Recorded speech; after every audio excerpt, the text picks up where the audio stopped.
Pernah merasa hidupmu kosong sampai satu pribadi menjamah dan mengubah semuanya? Aku tak pernah menyangka keputusan terbesar dalam hidupku justru membawa damai yang tak bisa dijelaskan. Ini bukan cerita tentang agama. Ini tentang bagaimana kasih Yesus mengubah hidupku.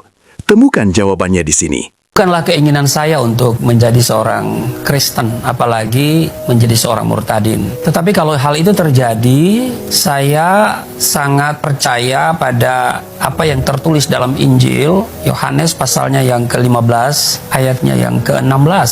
Bukan kamu yang memilih aku, tetapi akulah yang memilih kamu. Demikian kata Tuhan Yesus. Itu yang pertama. Yang kedua, saya menemukan hidayah. Saya menemukan petunjuk keselamatan di dalam Yohanes pasal 14 ayat yang ke-6. Tuhan Yesus berkata, Ana huwa tariq wal haq wal hayatu. Akulah jalan, kebenaran, dan hidup. Ini sebuah petunjuk yang memang selama ini saya cari.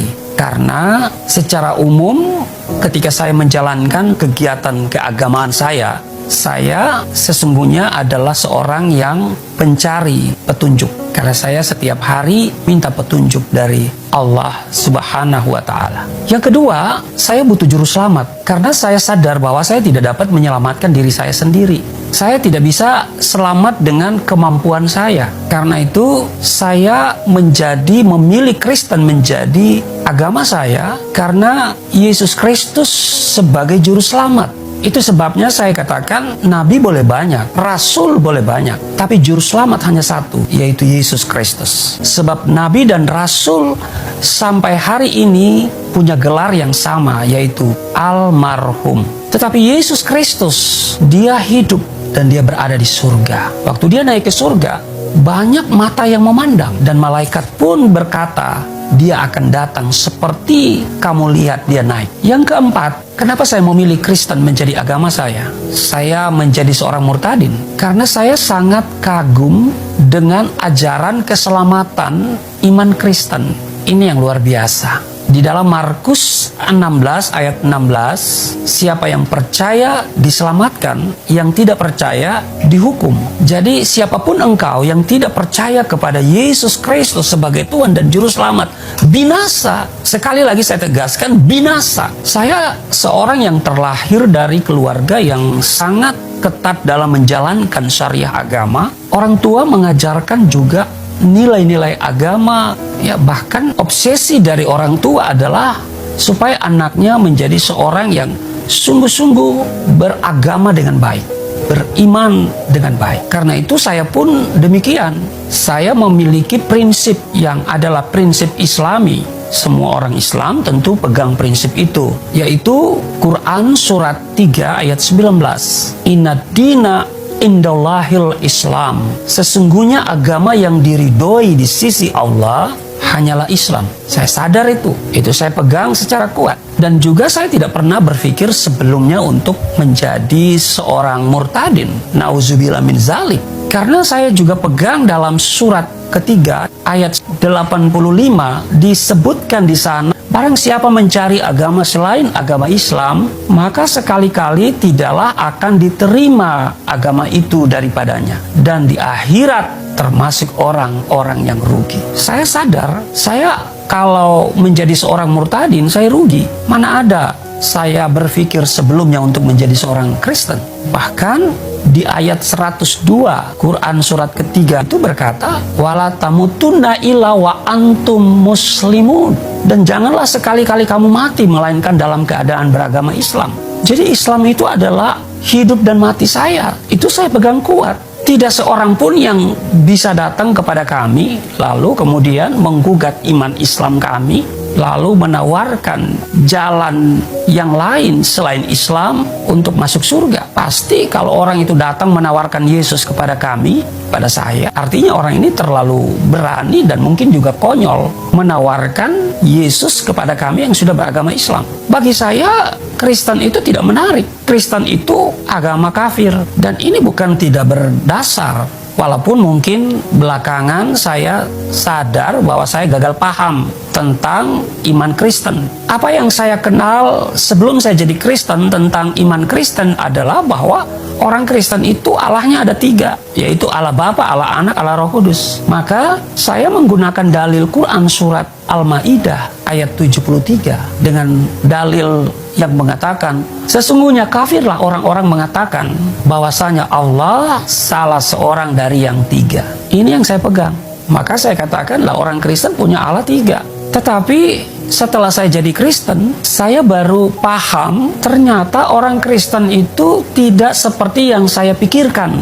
Bahwa Allah Tritunggal itu bukan bicara soal keberapaan Allah, tapi soal kebagaimanaan Allah. Kekristenan bukan seprimitif yang kita bayangkan bahwa mereka punya Allah yang 3. Sebab kekristenan itu muncul dalam tradisi Yahudi yang sangat ketat memegang konsep monoteisme. Seperti dalam Ulangan pasal 6 ayatnya yang keempat dikatakan, Sema Yisrael Adonai Elahenu Adonai Ehad. Hal itu juga diajarkan oleh Yesus Kristus di dalam Markus pasal 12 ayat 29. Dengarlah hai orang Israel, Tuhan itu Allah kita, Tuhan itu Esa. Jadi selama ini saya gagal paham soal Allah Tritunggal. Saya pikir Allah Tritunggal itu bicara soal keberapaan Allah. Tetapi setelah saya pelajari, saya dalami, ternyata bukan berbicara soal keberapaan Allah, tapi soal kebagaimanaan Allah. Bahwa Bapa itu hakikatnya sebagai pencipta langit dan bumi. Bahwa Firman itu disebut anak Allah, sebab dikandung oleh manusia. Maka yang lahir dari kandungan disebut anak. Lalu kemudian Roh Kudus, yaitu Allah itu sendiri yang memberikan kehidupan. Itu secara sederhana ya. Nah karena itu sekali lagi bahwa kekristenan itu tidak seperti yang saya pikirkan bahwa mereka punya Allah 3. Tetapi Allahnya hanya 1, Esa. Saya katakan orang Kristen itu kafir dulu ya, sebelum saya jadi Kristen maksudnya ya. Saya katakan kafir ya karena konsep Allah punya anak. Sehingga saya harus pegang kuat surat Al-Ikhlas. Katakanlah bahwa Allah itu 1. Lam yalid walam yulad, tidak beranak dan tidak diperanakan. Nah, sekarang orang Kristen mengatakan Yesus anak Allah. Ada lagunya lagi ya, anak Allah, Yesus namanya. Maka ini orang Kristen ini kafir, itu dulu ya, orang Kristen kafir. Sebab dikatakan di dalam Quran surat Al-Baqarah 116, mereka dalam kurung orang-orang kafir berkata Allah punya anak. Lah orang Kristen punya konsep Yesus anak Allah. Benar nih orang Kristen ini kafir. Itu saya dulu. Itu yang kedua. Yang ketiga, saya berani katakan orang Kristen itu kafir. Ya tentu sebelum saya jadi Kristen ya. Ya kembali lagi di dalam surat Al-Maidah ayat 72. Dikatakan sesungguhnya telah kafirlah orang-orang yang berkata sesungguhnya Allah ialah Al-Masih putra Maryam. Inilah alasan kenapa saya katakan bahwa Kristen itu kafir. Maafkan saya orang Kristen karena dulu saya gagal paham soal iman kalian. Nah karena itu sebagai orang kafir tentu orang Kristen itu saya tidak suka bergaul sama mereka. Jangankan jadi Kristen saudara, bergaul sama orang Kristen itu saya gak suka. Saya membatasi diri karena saya pegang prinsip, yaitu pergaulan yang buruk merusak kebiasaan yang baik. Nah jadi kalau orang bertanya kepada saya, kenapa Anda jadi Kristen? Ya tentu bukan keinginan saya. Tidak punya keinginan sama sekali untuk menjadi seorang murtadin, menjadi seorang Kristen yang oleh saya sendiri katakan itu kafir.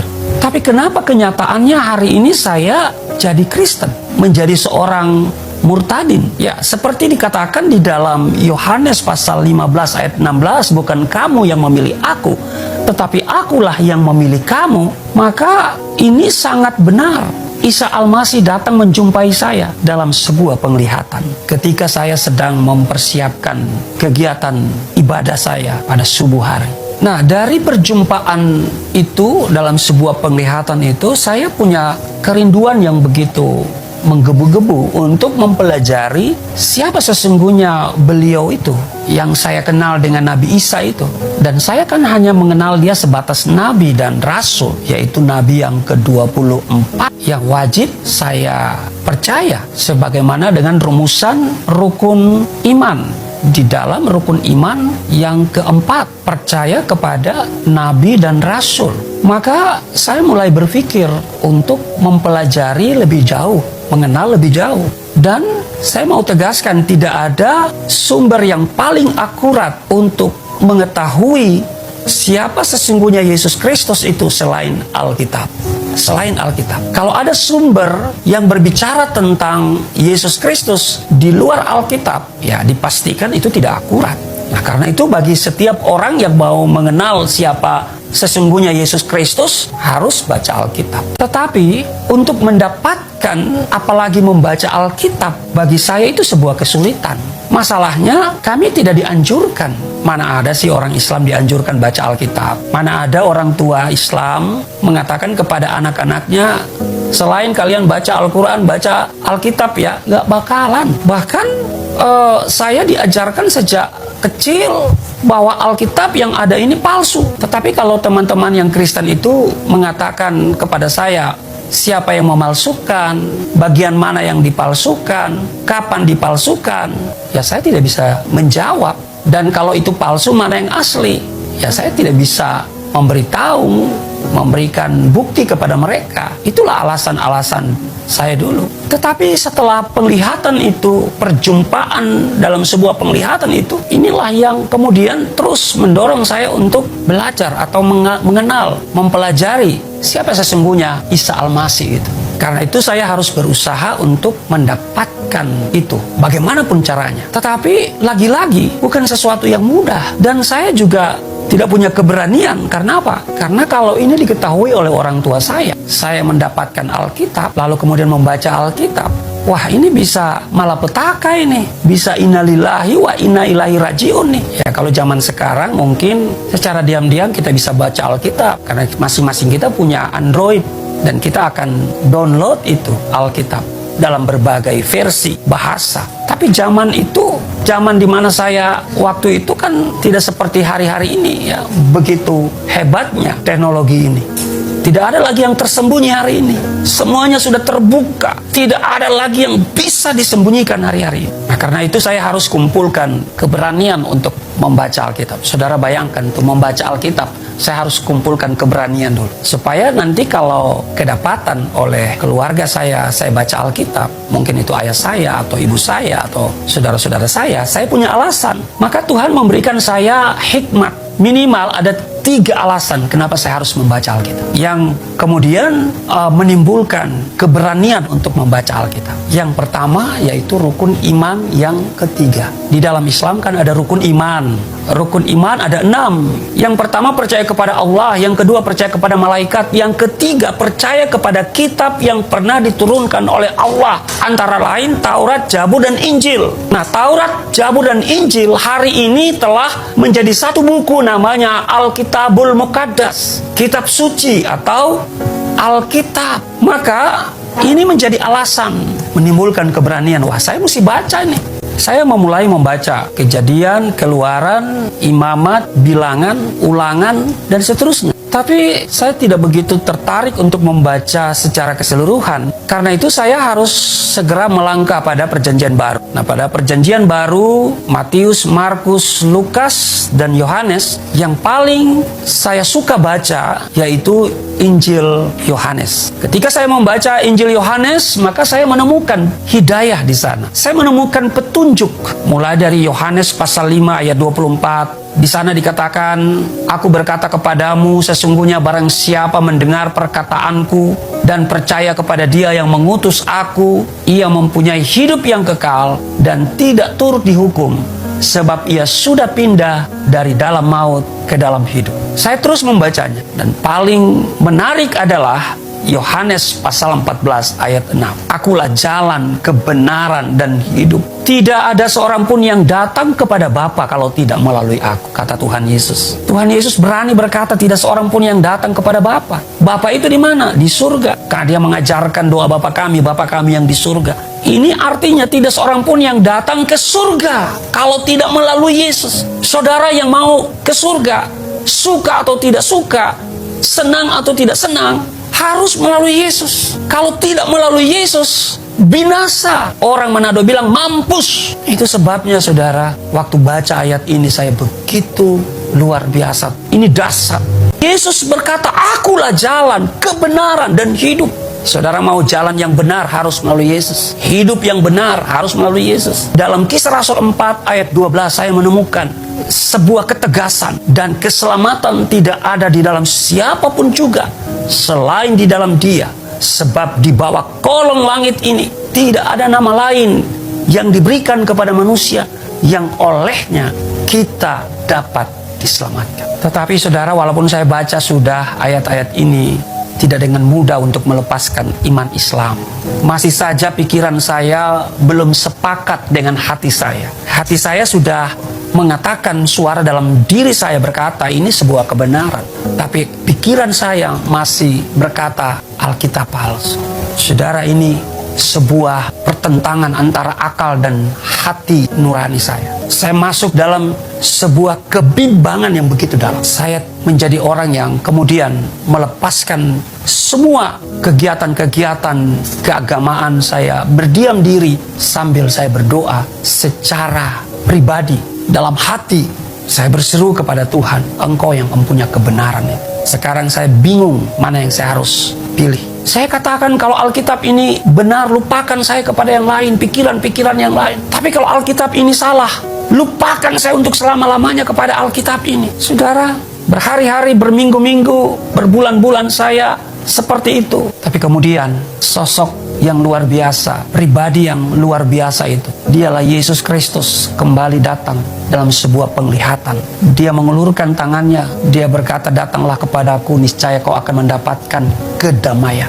Memang saya cari damai karena saya berada dalam kebimbangan. Dari statement itu saya kemudian membaca lagi Alkitab dan saya tiba pada pembacaan yang sangat luar biasa, yang sekaligus saya tidak pernah ragu lagi dan harus ambil keputusan.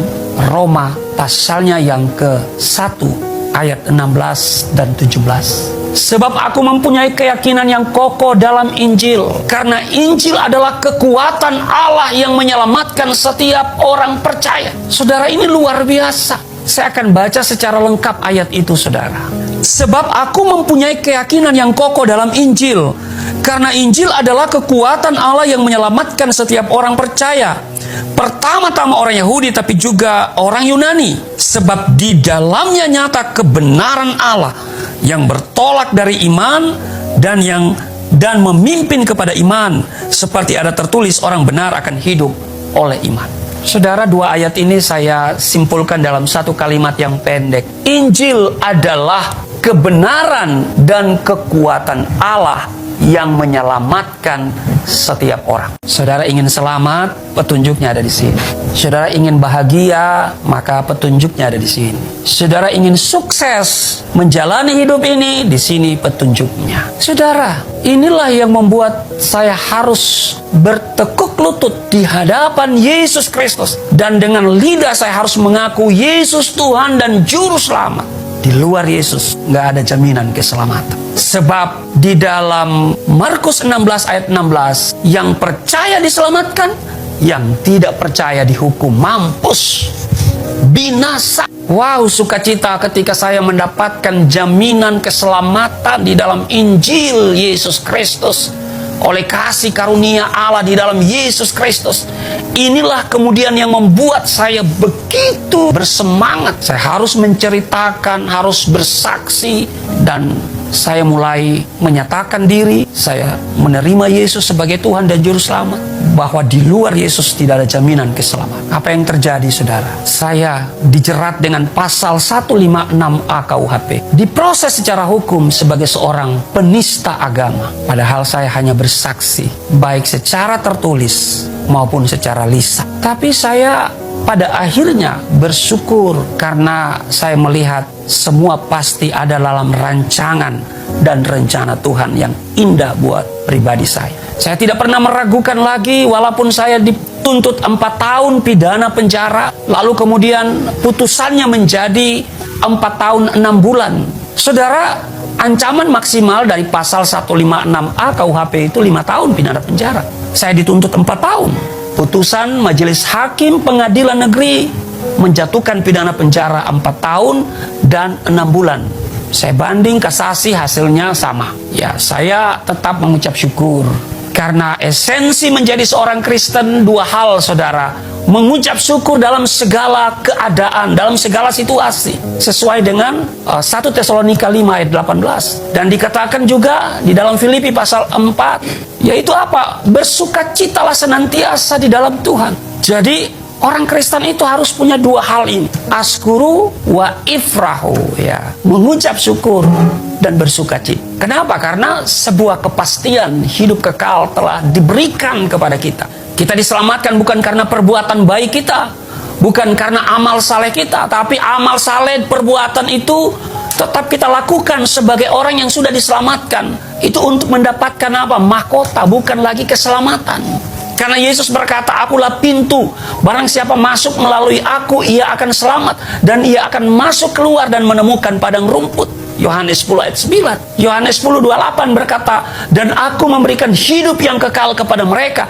Dan mereka pasti, sekali lagi, boleh, pasti tidak akan binasa sampai selama-lamanya. Dan seorang pun tidak akan merebut mereka dari tanganku. Saudara, karena itu, walaupun saya harus mengalami di penjara 4 tahun dan 6 bulan, tidak membuat semangat saya kendor untuk menyaksikan, bersaksi bahwa Yesus adalah Tuhan dan Juru Selamat. Bahwa di luar Yesus tidak ada jaminan keselamatan. Mungkin orang lain bisa saja masuk surga tanpa Yesus, tapi saya pastikan surganya berbeda dengan kita. Karena kita yang menawarkan surga adalah orang yang dari surga. Yesus itu dari surga. Dia menawarkan surga. Dia bicara tentang surga. Kalau saudara bicara surga kepada saya tanya dulu, saudara udah ke surga belum? Saudara belum pernah ke Amerika, saudara bilang, ayo kita ke Amerika. Saudara sudah pergi ke Amerika? Belum. Itu namanya teori. Tapi kalau Yesus, dia dari surga, datang ke dunia. Dia nuzul, dia firman Allah yang menjadi manusia. Sekali lagi, menjadi manusia. Sekali lagi, menjadi manusia. Dia berkata-kata dalam bahasa manusia. Dia merasakan apa yang dirasakan oleh manusia. Sehingga dia tahu persis perasaan. Dia tahu persis kemampuan. Karena dia pernah menjadi manusia. Karena itu saudara, siapapun engkau yang mendengarkan kesaksian saya, tetaplah di dalam iman kepada Yesus Kristus. Jangan saudara meninggalkan iman Yesus Kristus. Karena akan binasa, mampus, masuk neraka. Biarlah kesaksian saya ini menjadi kekuatan iman bagi saudara dan membuat saudara makin bersemangat menjalani kehidupan sebagai seorang Kristen dan tidak pernah malu bersaksi. Sekalipun saudara mengalami banyak masalah, banyak kesulitan, mungkin saudara dihambat, tetapi Tuhan akan memberikan kemampuan kepada kita. Jangan pernah malu bersaksi, karena Roh Kudus pasti menolong saudara dan saya. Apapun kesulitanmu hari ini, berserulah kepadanya. Dia pasti menjawab. Dia akan memberikan jalan keluar bagi setiap kita. Yesus adalah jalan keselamatan. Dalam perjalanan hidup kita, setiap orang pasti pernah bertanya, apa tujuan hidupku? Kemana aku akan menuju? Adakah kepastian setelah semua ini berakhir? Pertanyaan-pertanyaan itu adalah suara terdalam manusia yang rindu jawaban sejati. Dan Alkitab menyatakan bahwa jawaban itu bukan sekadar sebuah konsep, bukan sekadar sebuah sistem, tetapi seorang pribadi. Yesus berkata, "Akulah jalan dan kebenaran dan hidup. Tidak ada seorang pun yang datang kepada Bapa kalau tidak melalui Aku." Inilah undangannya kepada siapapun yang sedang mencari kepastian keselamatan. Sejak manusia jatuh dalam dosa, ada jurang yang memisahkan manusia dari Allah. Kita mencoba mengisinya dengan banyak hal. Prestasi, kekayaan, relasi, bahkan kebaikan-kebaikan kecil yang kita anggap mampu menutupi kekosongan. Namun semakin kita berusaha, kita semakin menyadari bahwa kekuatan manusia terbatas. Dalam diam, rohani kita bertanya, apakah mungkin aku benar-benar mengenal Tuhan? Bisakah aku diselamatkan? Dan justru di titik pencarian terdalam itulah kabar baik bersinar. Keselamatan bukan dicari dari bawah ke atas, melainkan diberikan dari atas ke bawah melalui Yesus Kristus. Yesus tidak datang hanya sebagai guru moral atau pemimpin rohani. Ia datang sebagai penjembatan antara manusia berdosa dan Allah yang kudus. Dia menjadi manusia, berjalan di tengah kita, merasakan sakit, penolakan, tangisan, dan pencobaan. Namun ia hidup tanpa dosa, sehingga ia satu-satunya yang layak membawa kita kembali kepada Bapa. Salib bukanlah simbol kekalahan. Salib adalah jembatan keselamatan. Di atas kayu itu, Yesus menanggung hukuman yang seharusnya jatuh kepada kita. Dengan darahnya, ia membuka jalan yang tak dapat dibuka oleh usaha manusia manapun. Seringkali kita merasa harus membuktikan sesuatu kepada Tuhan. Harus cukup baik, harus cukup suci, harus cukup layak. Namun keselamatan tidak diberikan karena kita mampu, melainkan karena Tuhan mengasihi kita terlebih dahulu. Efesus 2 ayat 8-9 berkata, "Sebab karena kasih karunia, kamu diselamatkan oleh iman. Itu bukan hasil usahamu." Keselamatan adalah hadiah. Hadiah yang dibayar lunas oleh Yesus, dan kita hanya perlu menerimanya dengan iman. Tidak ada yang terlalu hancur untuk diselamatkan. Tidak ada yang terlalu jauh untuk dijangkau. Tidak ada cerita yang terlalu terlambat untuk dipulihkan. Ketika seseorang menemukan jalan keselamatan di dalam Yesus, hidupnya tidak serta-merta menjadi tanpa masalah. Namun kini ia tahu kemana ia berjalan dan siapa yang berjalan bersamanya. Yesus tidak hanya menunjukkan jalan, Dia sendiri adalah jalan itu. Ketika kita menyerahkan hidup kepadanya, Ia memberi arah, memberi kekuatan, dan memberi damai yang tidak dapat diberikan dunia. Ia menuntun langkah kita melalui firman-Nya, memperbaharui hati dan pikiran kita, membawa kita kepada pengampunan dan pemulihan, sebab Dia tidak hanya menyelamatkan jiwa kita untuk masa depan, tapi juga memulihkan hidup kita hari ini. Dalam dunia yang penuh kebingungan, kebenaran menjadi sesuatu yang kabur. Semua orang menyuarakan kebenaran versi masing-masing. Namun Yesus menyatakan, "Akulah kebenaran." Kebenaran bukan sekedar informasi. Kebenaran adalah pribadi yang melepaskan kita dari belenggu dosa, rasa bersalah, dan kebohongan tentang siapa kita sebenarnya. Ketika kita datang kepada Yesus, Ia menunjukkan identitas sejati kita. Kita dikasihi, diampuni, ditebus, dan berharga di mata Bapa. Kebenaran ini membuat kita berdiri teguh bahkan ketika hidup terasa goyah. Dunia menawarkan banyak hal yang terlihat seperti hidup. Kebebasan, kesenangan, pencapaian, pengakuan. Namun semua itu fana dan cepat berlalu. Yesus berkata, "Akulah hidup." Bukan hanya kehidupan setelah kematian, tetapi hidup yang sejati. Hidup yang memiliki makna, tujuan, dan damai. Hidup yang tidak ditentukan oleh keadaan, tetapi oleh hubungan dengan Sang Sumber kehidupan. Ketika seseorang menerima Yesus, roh yang dulu mati, kini hidup kembali. Ada sukacita baru, ada pengharapan baru, ada kekuatan baru untuk menghadapi hari-hari yang sulit. Keselamatan melalui Yesus bukan hanya untuk orang-orang tertentu. Ini adalah undangan universal bagi semua manusia yang rindu kebenaran dan hidup. Yesus membuka tangannya dan berkata, "Marilah kepadaku, semua yang letih lesu dan berbeban berat." Tidak perlu menunggu menjadi sempurna.